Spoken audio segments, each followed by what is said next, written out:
South Africa's political stage, already brimming with drama and clashing personalities, was set ablaze this week after Helen Zille, the federal chair of the Democratic Alliance, DA, publicly endorsed remarks made by Patriotic Alliance leader Gayton McKenzie against Economic Freedom Fighters, EFF, Commander-in-Chief Julius Malema. Zille's words, "I agree 100%, carried more weight than a passing comment. For many observers, it marked a turning point in South Africa's ever-evolving opposition politics, with Zille's surprising nod signaling shifting alliances and sharpening the knives against Malema.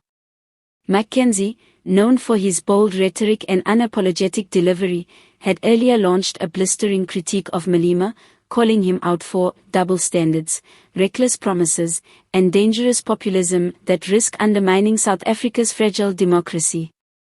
In his speech, McKenzie accused Malema of weaponizing the struggles of ordinary South Africans for personal gain, and cautioned citizens against falling into the trap of empty revolutionary rhetoric without sustainable solutions. What many expected to be just another round in South Africa's familiar political sparring became headline news when Zille stepped in. "I don't often find myself on the same side as Gayton McKenzie," Zille reportedly said, "but on this issue, I agree 100%. Julius Malema is playing a dangerous game with the future of this country, and it is time we call it out with the courage it deserves." The reaction was immediate. Social media lit up with hashtags like #Zille supports McKenzie and #Malema under fire, as commentators tried to process this unusual alignment. After all, Zille and McKenzie represent very different political traditions, one a liberal stalwart of the DA, the other a former convict-turned-community activist and now leader of a fast-rising populist party. Their rare meeting point: opposition to Malema's brand of radical politics. Zille has long been known as one of South Africa's most seasoned political operators. Her support is not given lightly, and when she does make a statement of this magnitude, it usually signals deeper calculations. Analysts suggest Zille's words reflect more than just personal opinion. They are a deliberate attempt to shape the broader opposition narrative ahead of 2026 local government elections.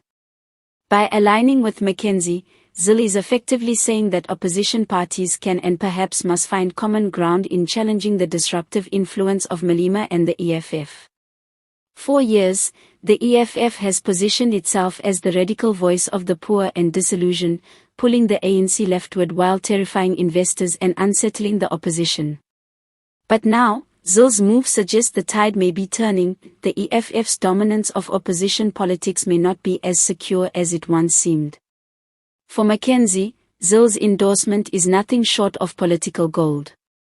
His party, the Patriotic Alliance, has been growing in influence across municipalities, often acting as keymakers in hung councils. By attacking Malema directly and now winning the backing of a political heavyweight like Zille, McKenzie is positioning himself as the bold, no-nonsense alternative to both the ANC's corruption and the EFF's radicalism. He has repeatedly accused Malema of exploiting South Africa's deep inequalities without offering workable solutions. "You can't eat slogans," McKenzie thundered at a rally. "You can't feed your family with promises of land grabs. We need real leadership, not reckless rhetoric." Zille's agreement with those sentiments adds legitimacy to McKenzie's attacks, amplifying them beyond his usual base and forcing even Malema's most loyal supporters to respond.